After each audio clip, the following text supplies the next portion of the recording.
I'm a huge fan. I just met him. Now we're going. How are you both doing today? So far, so good, no? We're almost over. Well, that thing's gonna. Oh, Yeah, it's gonna. Watch this. thank you. You I just hold wanna- the watch shaft. this. Hold the shaft. Hold the shaft. Watch this. Just push. Watch this. We're gonna smoke this interview. Watch this. Watch what happens. Exactly. So, first of all, let me start by saying I saw the movie this morning. I laughed my ass off. Thank you. I appreciate that, sir. What was it like for the two of you working together, and who broke the most when you were filming? Oh, jeez, we broke bad when Danny was there. We broke seriously bad when Danny was there. It was pretty good. It was pretty good stuff. Anywhere you turned in this movie, there was someone that you really couldn't look at in the eye during the takes. We had a hard time with Will Forte, didn't we? We had a hard time with him. We had the one scene that I had with Jermaine was very hard for everyone to keep it together. Leslie is pretty hilarious. It was very hard to keep. I mean, every person you're with can potentially really it's true. fuck the movie up because of how funny they are. Yeah. 100%. And the thing is, it's like it's a murderer's row of talent in this thing in terms of bringing. You know what I mean? It's people that always Some make me laugh. funny mofos. 100%. Yeah. Assassins. Assassins. Comedic assassins. Talk a little bit. I hate asking the generic question. I fucking hate it. Yeah. But everyone watching this will not have seen the movie yet. So could you Okay. sort of talk a little bit about what it's about, who you play, the generics? Yeah. Okay. Well, it's about a lot of religious figures, but there's a biblical archaeologist named Don Verdean, and he gets his biggest patron is this man who's a minister, and him and his wife become Don's biggest patrons, and give him money to go on to excavate some. Yeah, because finding these artifacts can really make non-believers believe that the Bible is true if we can kind of find things that are mentioned in the Bible. And Don's a good man. He wants to help, kind of convert the non-believers. Yeah.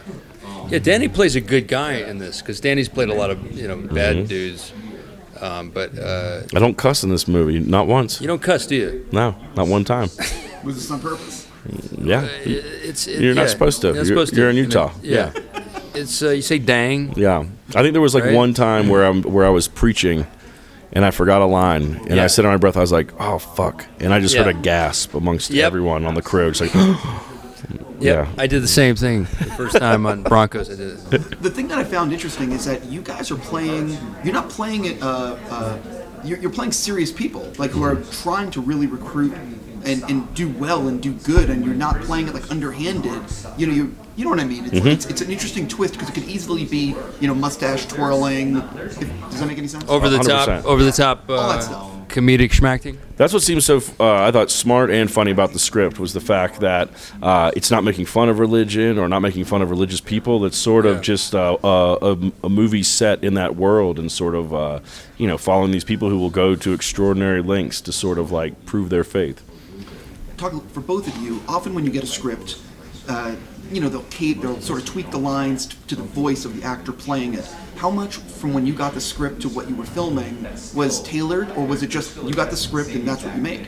That's pretty much the script. Yeah, I'd say this is the least improv I think I've ever done on a film. Like the script was airtight. It was really good. Yeah, I'd say the same thing. Yeah. So basically there were no purple, pink, and yellow pages. It was actually No. the script. Nope. No, it was actually the script. Yeah. It was Sir, a damn good script. I don't believe you. Sorry, dang good script. anymore. It was pretty amazing. I mean, the fact that that Jared and Jerusha wrote it together, a husband and wife team with kids, are able to write a feature script that doesn't have to be rewritten a million times. I mean, that's pretty impressive. Well, talk a little bit about how you got involved. Obviously, you've worked with them before. Yeah. Was this one of these things where it goes through agents, or do you get like a cell phone call? Hey, we're going to do this. Do you want to do it? Yeah, it was pretty easy peasy, like the latter. Yeah. It's surprisingly easy. I was at my house one morning, and Jared just called and said, "I'm sending you a script. We're going to shoot this, and we're going to take very little time to do it." It's cool. Yeah. Yeah. If I remember correctly, it might have been last Sundance that you were saying you were getting ready to film. Yeah, Jemaine and I did a little rehearsal in one of the condos here with Jared. We did just a little tiny rehearsal and got a sense of something. I don't know. I got really nervous is what happened. I was going to I realized how much work I had ahead of me. One of the things about his accent in the movie is crazy. Like, how do you keep a straight? Whose accent? Oh, Jemaine. Yeah. How do you keep a straight face when he is really going for it with that accent? It's fudging hard. Yeah, it's pretty unreal. It was definitely hard to. I mean, I only had one scene with him, and it was madness. I can't imagine what you went through. It was really tough. I got to tell you, it was tough. It was like something out of it's like Borat meets a Stanley Kubrick character or something was going on. I don't know what he was doing. The little Steve Martin in The Jerk. I mean, he's a force. He's a force. Mm-hmm. No, he really was. He's a Yiddish force. Yep. Talk a little bit about, for both of you. I'm a big fan of both of your work, as I've told you both repeatedly. Thank you. I'm curious how your process, and I hate asking this, maybe you won't appreciate this, or maybe it's a bad question, but how has your process changed from when you first got involved to the way you work now? Has it been abridged? That's a good I know you've told me that you still work with an acting coach. Do you still work? I still do, yeah. I still work with a guy. Yeah. I'm just curious with the way you like to prepare and how it's been changed possibly with more roles. I feel like the more I work, the more I'm around cool guys like Sam, actors I respect, and I think you kind of take a little bit from what everyone's doing, seeing people's process. It's just kind of like cool to kind of, with the next one, use different things that you kind of picked up from other people or from other directors, and so I mean, if you just worked with Bill Murray. Yeah, it's a tough life. It's hard to say what you pick up from these guys that you or gals that it's not necessarily like there's an anecdote. Sometimes it's just the way they carry themselves on a set or something. Mm-hmm. Little tricks of the trade, you know. Tricks of the trade, yeah. Like I came to the set and I'm like, Sam's walking around completely nude, and I'm just like, that's one way to like loosen the crew up. And I was like, I'm going to start doing that on every film I'm on from now on. Yeah, and that's what I do. Mm-hmm. It's a way to relax, man. Yeah. It's just a way to relax. We're all just human beings. Nothing to be embarrassed about, right? You guys are playing, obviously, with religion playing a factor in this thing. Is it one of these things where you actually look at anything? Were you basing the character on anything? Or there was a few sources we went to, but it was a lot. I went to a lot of different. I had dialect coach, and Jemaine actually did a few sessions with her too, and Liz Himmelstein, who helped us. She had a source. She got me a funeral director, recorded my lines in Tennessee, stuff. You did that for another role when you were playing like a Rhode Island, someone from Rhode Island. You were telling that's right. I got a couple of dudes for that. Yeah. I like that stuff. That's what's fun. Oh, sorry. Yeah. I like that sort of nerdy homework stuff that you get to do as an actor. Sometimes that's fun. Sometimes it's not fun. Sometimes it's just unnecessary and a pain in the ass.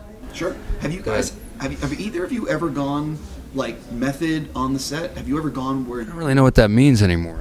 Method. Like not leaving the character where you just. No, I can't do that. Mm-mm. I need a cold one after work. Yeah, I have a problem of like making sure I get into the character when they say action. Like, oh, we're doing it now. Okay. Yeah, we're there already, right? We're kind of. Focus. Watch this. Watch this. Watch this. Watch this. Yeah, that's a good thing to say right before a take. Watch this. Watch this. He actually would say that, and Leslie and I would correct. Watch this. See, here's the thing: when he does something like that, are you then just like angry as fuck because you now have to keep a straight face? Oh yeah, I mean, we were. I remember that day in the conference room. We were pretty tired. I was pretty punchy. Yeah, I was pretty punchy. You had a lot on your shoulders, and you had an accent to deal with, and a wig to deal with it. You had a lot of text. We both had a lot of monologue stuff that day. Mm-hmm. We had a lot of talking, yapping to do. A lot of running of the mouth, yeah. A lot of running the mouth, yeah. For both of you, you've both gotten to play really cool roles and worked with really cool filmmakers. What is it like for the two of you sort of think about that you kind of won the actor's lottery in terms of you're a working actor, you get to do cool roles. When did it first hit you like, holy shit, like it happened? It's crazy. You pinch yourself all the time. I'm a fan of Danny's. I get to work with Danny, and you get to work with all these people. You just worked with Bill Murray. It's like it's crazy. You pinch yourself. You do. Kind of like. Yeah. It's crazy, right? It is nuts. Yeah, getting to meet you was a big. That was big for me getting to meet you. That was nice, dude. And my first day of the set, was it weird when I was naked? Okay, it wasn't weird. It made me feel like I could identify with you. Yeah. I was like, my penis looks like that too. It was like hooked. It's hooked, just like mine. Really? But you were so kind. My first day there, you had in my trailer, you had a box of Captain Crunch. That's and right. a tall IPA waiting for me. I was like, I think I'm gonna like this Rockwell. Well, I was an EP. I was a producer on it, so I had to take care of Danny. You know, no expenses. Yeah. What's the expression? No expense. Yeah, the Captain Crunch and a beer. You know how to get to my heart. You knew what it was going to take. We're at Sundance right now doing the interview. You've been here, both of you. What does it mean to be a part of the festival? Because it's obviously film lovers are here. When did you find out you were getting in, and what does it mean to be here? I come to this festival even if I don't have a movie here. I've been here a bunch. My career started here. The Foot Fish Way, debuted here. So I love this place. I think it's an awesome way to start the year. Yeah. Get excited about making movies, see other people make cool movies. Yeah, it is. You get to see a lot of cool, like Billy and a lot of fun people. John Crowley. You get to see all kinds of cool peeps. See how we just did that little handoff? It's pretty slick. It's almost like you guys have done this before.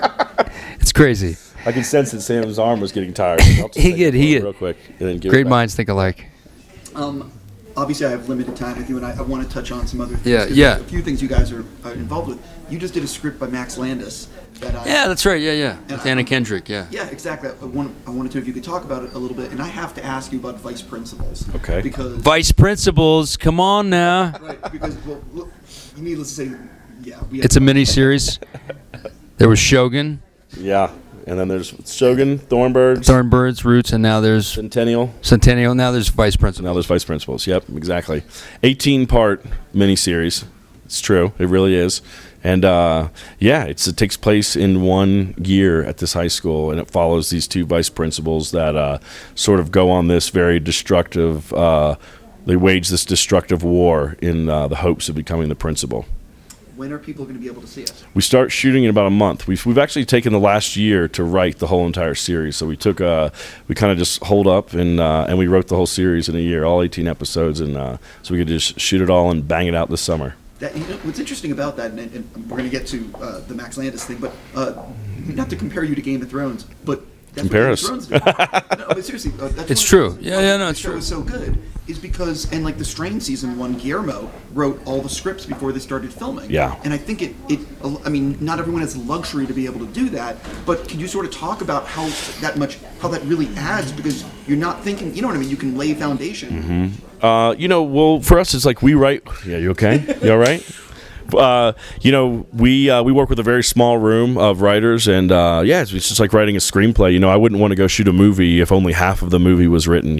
So I think it's important to have the whole thing out there, and I think it's important for the actors to know where everything's going. And for us, we look at it as if it is a whole piece. It's based on a screenplay that Jody Hill and myself had written about 10 years ago, and we just always felt like the hour-and-a-half version of it was a little bit too cliched. Like it was, it just had to hit beats that I think you've seen in other movies, and so we started toying with the idea of expanding it into something larger, and so we've sort of broken the show down. I think it'll air in 2 parts, like 2 seasons basically of 9 each. It's like a fall term and spring term, and it just chronicles this one school year.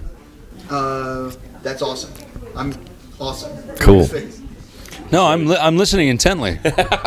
I'm curious, what was it about? You worked with Anna. Yes. I think it's like you play a former hitman. Yeah. I play a former hitman who kind of goes Dexter, so to speak. He just wants to he's sick of killing people. He doesn't really know if they're nice people or not, but he wants to he wants to kill bad people now. He wants to kill bad people, and so he's gone a little Dexter. That's the best way I can put it.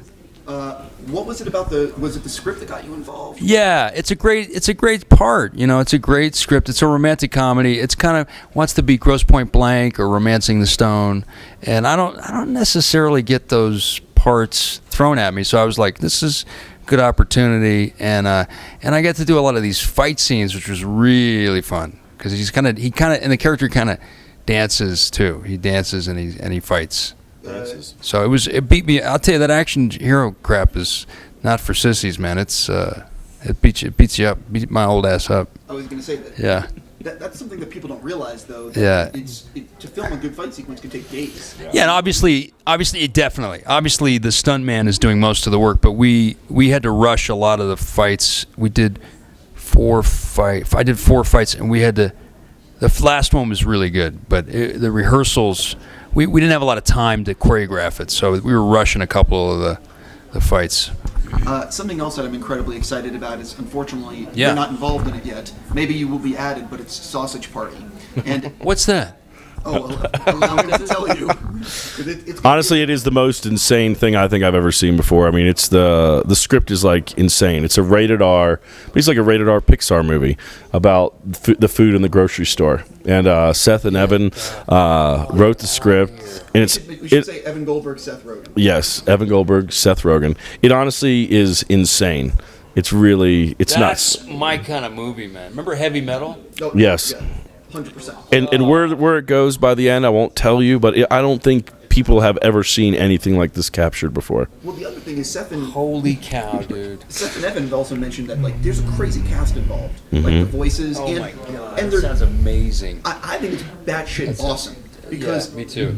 Think about that, like an R-rated animated movie with great voices, and they were saying that that just a crazy cast, but it's basically the R-rated Pixar. Was it the script? Did they call you and say we have this idea? Or It was an idea that I think I had heard about on the set of maybe this is the end. They were talking about it, and it just seemed funny. And then when there was a table read, and I went out there for that, and they were like showing us like some preliminary designs. It just seemed nuts, and the script honestly is insane. It's like who wrote it, Seth? Yeah, Seth and Evan did, and I mean you saw what happened when they did the interview. You know that they get hacked.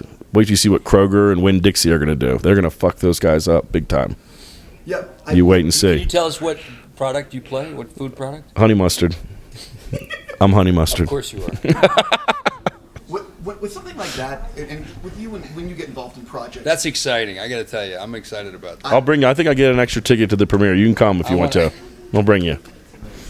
how much? I'm in there. For both of you though, and when it comes to projects you're working on, Yes. how much is it agents saying to you, "This is a good idea," blah blah blah, and how much is it like your friends calling you or filmmakers calling you directly and saying, "Hey, do you want to do something?" I'm just curious about your decision-making process and for how you pick a project.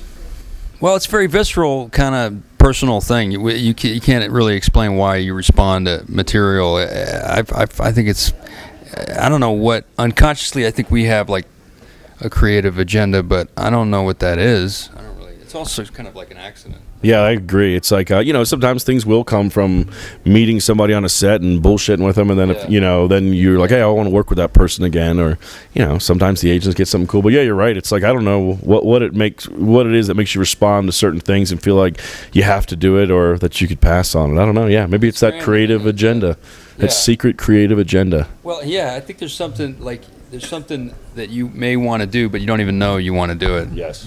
Yeah, like I did G-Force, with Favreau, and we were doing the animated voices, and he mentioned Iron Man so you never know how stuff happens. Yeah.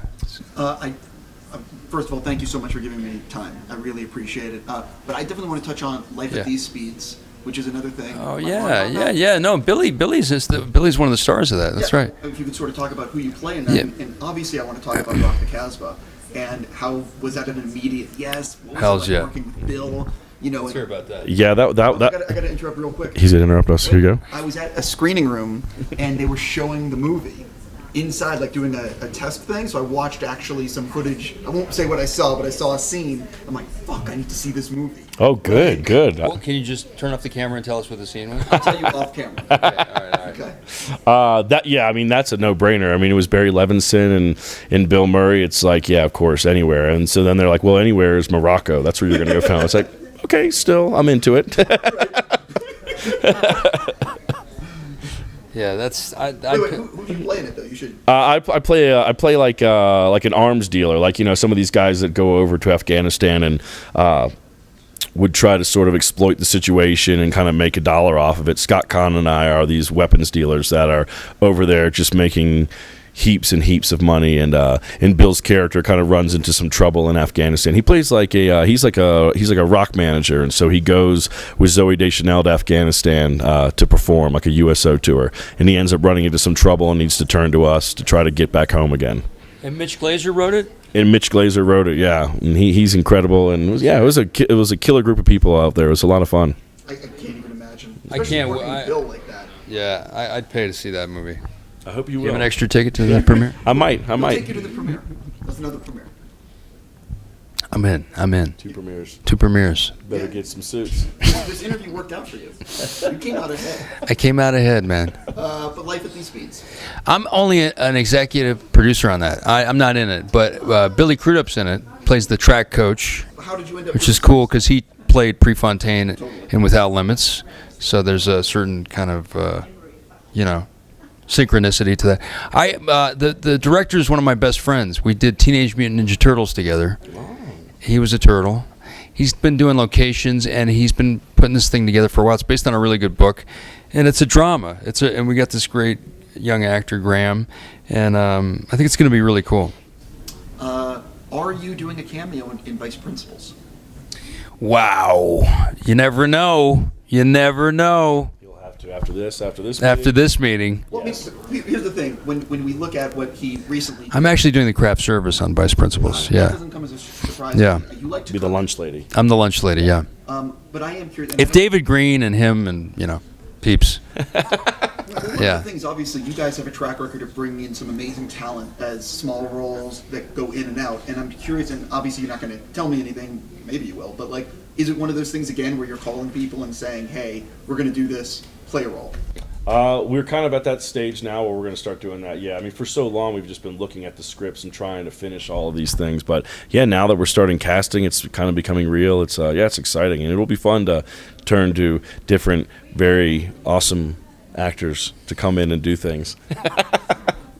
I see. I wonder who one of them could possibly be. But what did you learn making the last show that maybe you want to apply to this one? Was it That's a good question. that you maybe wrote all the scripts in advance, or We would write all the scripts in advance on Eastbound too, but they were just a shorter order. But I think this time we were just each season we never knew with Eastbound whether we were coming back or not. So we kind of would write them to kind of be an ending, but then we wouldn't know if we would go again. And I think this time we really wanted to approach it as if it was just one piece, and this is what the whole thing is. And yeah, I mean, I think we just learned to efficiency is what TV is all about. It's like trying to figure out how to make something fast but still have it have integrity and have it play and look nice and get good performances. So it's always about balancing that. How would you say the tone's different from Eastbound? I appreciate that question. Thank you. This is Elaborating on No, yours. that's really good. This is definitely more of an ensemble. There's some different dynamics going here than Eastbound. Eastbound was so heavily geared around Kenny Powers and all the people that he sort of would destroy around him, and this is about politics. This is House of Cards, Game of Thrones, anything awesome on TV. There are some very dark, dramatic things for sure. We always like that. We like to make people think it's a comedy, and then they're like, why aren't I laughing at this? Why is this weird and making me feel strange? That's the sweet spot for us. Yeah. Yeah, David Gordon Green is no stranger to making people uncomfortable. I don't think you have any experience working with him. No, none at all. None at all. None at all. That wasn't a dark movie at all. He can get you to do anything. He can get you to do anything. What do you say before you kill yourself with that movie? Hello. What do you say? Yeah. Yeah. It messed me up too. I remember seeing that here at Sundance and being like, Yeah. fuck. Yeah. It was really fun. We had a lot of fun. Yeah, That was really very cool. uplifting film. Yeah. No, it really was fun, actually. It was really cool. Oh, 100%. For both of you, it is literally the golden age of television. Yeah, there's it so is. much amazing television that's being produced. I'm blown away daily. What have you guys seen, besides the Breaking Bad and The Wire, what else have you seen that you've both responded to and said, wow, I have to watch this? Man, I loved Michael Winterbaum's The Trip. I thought that was just awesome. I loved it. I liked the format of it. I liked how loose it was. Yeah. I thought that was awesome. Game of Thrones, I think, is just incredible. I love watching that. Yeah, me too. Louis? Oh, yeah, well. It's it's cool. I mean, I don't know. It's nice to see things with scope like that on TV. It's cool. Yeah, Boardwalk Empire I was really into. Oh, 100%. Yeah. What is there?